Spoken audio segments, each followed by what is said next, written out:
Hello everyone, আসসালামু আলাইকুম। Welcome back to my channel. অনেকে প্রশ্ন করে থাকেন কাস্টমাইজ কেকের দাম কিভাবে নির্ধারণ করা হয়। আজকের ভিডিওতে আমি আপনাদেরকে কাস্টমাইজ কেক কিভাবে নির্ধারণ করবে সেটা আমি ডিটেলসে বলে দিব। আর এই কেকটার দাম কত রেখেছি সেটাও আমি আপনাদেরকে বলবো, তাই ভিডিওটি স্কিপ না করে সম্পূর্ণ দেখতে থাকুন। একটা শুকনা বাটিতে আমি 3টা ডিমের সাদা অংশ নিয়েছি। আমি সাদা অংশের মধ্যে হাফ চা চামচ হোয়াইট ভিনেগার দিয়ে দিলাম। আমি কুসুমটাকে আলাদা করে রেখেছি। এবার একটা ইলেকট্রিক বিটারের সাহায্যে মিডিয়াম স্পিডে বিট করে নিচ্ছি 10 থেকে 15 সেকেন্ড পর্যন্ত। সাদা অংশটা যখন একটু ফ্লাফি হয়ে যাবে আমি তখন দিয়ে দিচ্ছি চিনি। এখানে আমি হাফ কাপের চেয়ে একটু বেশি চিনি নিয়েছি, 3/4 কাপ থেকে একটু কম। আবারও আমি অল্প পরিমাণ চিনি দিয়ে এবার ইলেকট্রিক বিটারের সাহায্যে বিট করে নিচ্ছি। যারা আমার চ্যানেলে নতুন এসেছেন প্লিজ সাবস্ক্রাইব করার জন্য অনুরোধ রইল।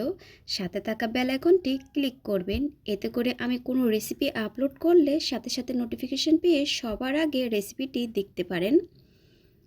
প্রথম ধাপে চিনিটা সম্পূর্ণ গলে যাওয়ার পর আমি দ্বিতীয় ধাপে চিনিটা অ্যাড করে দিলাম। আবারও বিট করে নিব 2 থেকে 3 মিনিট পর্যন্ত, বা চিনির দানাটা সম্পূর্ণ গলে যাওয়া পর্যন্ত। অনেকেই বলে থাকেন ডিমের ফোমটা তাড়াতাড়ি হয়ে যায় আর চিনিটা আস্ত থেকে যায়। আপনারা চাইলে অল্প অল্প চিনি দিয়ে বিট করে নিতে পারেন, আর লো স্পিডে দিয়ে বিট করলে চিনিটা সম্পূর্ণ গলে যাবে।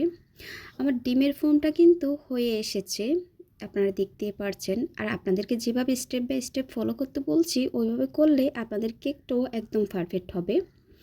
এবার দিয়ে দিচ্ছি ডিমের কুসুম। আমি এটা অরেঞ্জ কেক তৈরি করছি, তার জন্য আমি 1 চা চামচ পরিমাণ অরেঞ্জ ইমালশন দিয়ে নিচ্ছি। আরও দিয়ে দিব আমি 2 টেবিল চামচ পরিমাণ রান্নার রেগুলার তেল। অনেকে কিন্তু স্পঞ্জ কেকে তেলটা ব্যবহার করেন না, আপনারা চাইলে স্কিপ করতে পারেন। আবারও আমি বিট করে নিচ্ছি 10 থেকে 15 সেকেন্ড পর্যন্ত।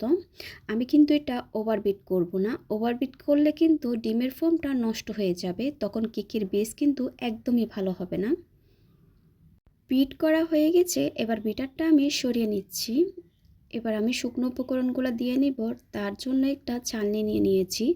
চালনিতে আমি 3/4 কাপ পরিমাণ ময়দা নিয়ে নিচ্ছি। 1/4 কাপ পরিমাণ দিয়ে 3 বার দিলে 3/4 কাপ হয়ে যাবে। আরও দিয়ে নিচ্ছি কর্নফ্লাওয়ার, 1 টেবিল চামচ পরিমাণ কর্নফ্লাওয়ার দিয়ে নিয়েছি। হাফ চা চামচ পরিমাণ বেকিং পাউডার দিয়ে দিচ্ছি। 1 চিমটি পরিমাণ লবণ দিয়ে নিলাম। অবশ্যই কিন্তু কর্নফ্লাওয়ারটা দেওয়ার চেষ্টা করবেন। এবার শুকনো উপকরণগুলো ছেলে নিচ্ছি। আমি অল্প পরিমাণ শুকনো উপকরণ দিয়ে একটা স্প্যাচুলার সাহায্যে খুব ভালো মতো করে মিশিয়ে নিচ্ছি। খুব আলতো হাতে ফোল্ড করে করে মেশাতে হবে। এই মেশানোর কাজটা কিন্তু অবশ্যই আস্তে আস্তে করে করতে হবে, তাড়াহুড়া করতে গেলে কিন্তু ডিমের ফোমটা বসে যাবে। আমি বাকি শুকনো উপকরণ দিয়ে আবারও মিশিয়ে নিচ্ছি। স্প্যাচুলার সাহায্যে মেশাতে গেলে সময়টা একটু বেশি লাগবে, তার জন্য একটা হ্যান্ড হুইক্সের সাহায্যে আমি ভালো মতো করে মিশিয়ে নিয়েছি। আমি এই কেকটা ওভেনে বেক করব, তার জন্য 160 ডিগ্রিতে 10 মিনিটের জন্য প্রিহিট করে নিয়েছি, আপ ডাউন হিট অন করে। এবার একটা স্প্যাচুলার সাহায্যে আরেকটু মিশিয়ে নিয়ে আমি ব্যাটারের ঘনত্ব আপনাদেরকে দেখিয়ে দিচ্ছি, ঠিক এরকমই হবে।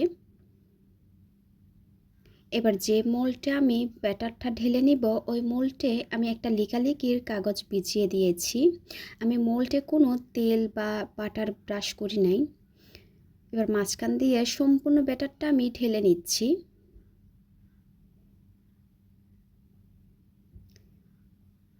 সম্পূর্ণ ব্যাটারটা ঢালার পর একটু ট্যাপ করে আমি ওভেনে বেক করে নিব 25 থেকে 30 মিনিটের জন্য। আমার কেকটা হতে 30 মিনিট মতো সময় লেগেছিল।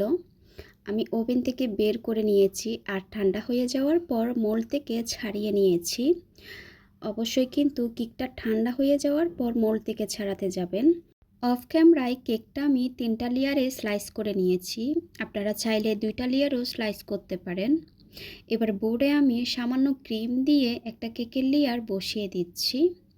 কেকটা আমি বেক করেছিলাম 7 ইঞ্চি মোল্ডে, আর বোর্ড নিয়েছি 10 ইঞ্চি। এবার দিয়ে দিচ্ছি সুগার সিরাপ। সুগার সিরাপ দিয়ে নেওয়া হয়ে গেলে এবার দিয়ে নিব ক্রিম। আমি কিন্তু স্পঞ্জ কেকে ক্রিমটা একটু কম ব্যবহার করি। কেকের চেয়ে যদি ক্রিমটা বেশি হয়ে যায় কেকটা খেতে কিন্তু অত একটা ভালো লাগে না। প্যালেট নাইফের সাহায্যে ক্রিমটা আমি চারিপাশে খুব ভালো মতো করে ছড়িয়ে নিচ্ছি। এবার আমি দ্বিতীয় লেয়ারটা বসিয়ে দিচ্ছি। একটু চেপে দিব যাতে করে কেকটা নড়ে চড়ে না যায়। আবারও আমি সুগার সিরাপ দিয়ে নিয়েছি। আমার চ্যানেলে কিন্তু স্পঞ্জ কেকের সাথে সাথে ময়েস্ট কেকের রেসিপি আছে। আপনারা চাইলে আপনাদের পছন্দ অনুযায়ী যে কোনো কেকের রেসিপি দেখে নিতে পারেন। দ্বিতীয় লেয়ারে ক্রিম দিয়ে নেওয়া হয়ে গেলে তৃতীয় লেয়ারটা আমি বসিয়ে দিয়েছি। আবারও আমি সুগার সিরাপ দিয়ে নিচ্ছি, আর সব সময় কিন্তু আমি নিচের লেয়ারটা উপরে দিয়ে থাকি। এবার কেকটাকে আমি খুব ভালো মতো করে ক্রাম কোটিং করে নিচ্ছি। আমি ক্রাম কোটিং করে 10 মিনিটের জন্য ফ্রিজে রেখে দিব, যাতে করে পরবর্তী ক্রিম দেওয়ার সময় ক্রামগুলো উঠে না আসে। ক্রাম কোটিং হয়ে গেছে, ফ্রিজে আমি রেখে দিয়েছি।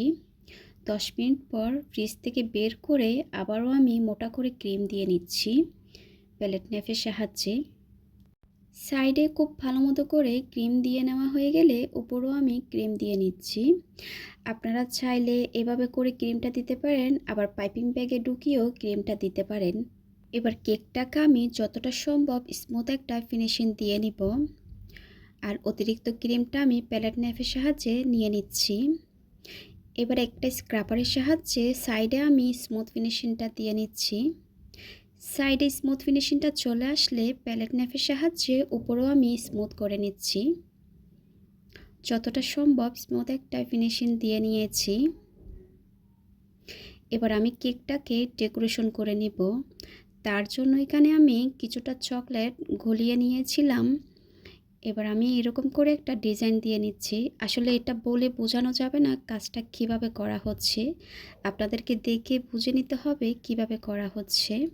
এবার কিছুটা হুইপ ক্রিমে আমি রেড ফুড কালার মিশিয়ে রেড কালার করে নিয়েছিলাম। এবার ছোট ছোট করে আমি হার্ট করে নিচ্ছি। এই কেকটার ওজন ছিল 1.5 পাউন্ডের, আর এটার দাম নিয়েছিলাম আমি 900 টাকা। আর এই হার্টগুলো যদি আমি ফন্ডেন্ট দিয়ে দিতাম তাহলে আমি এটার দাম রাখতাম 1100 টাকা পর্যন্ত।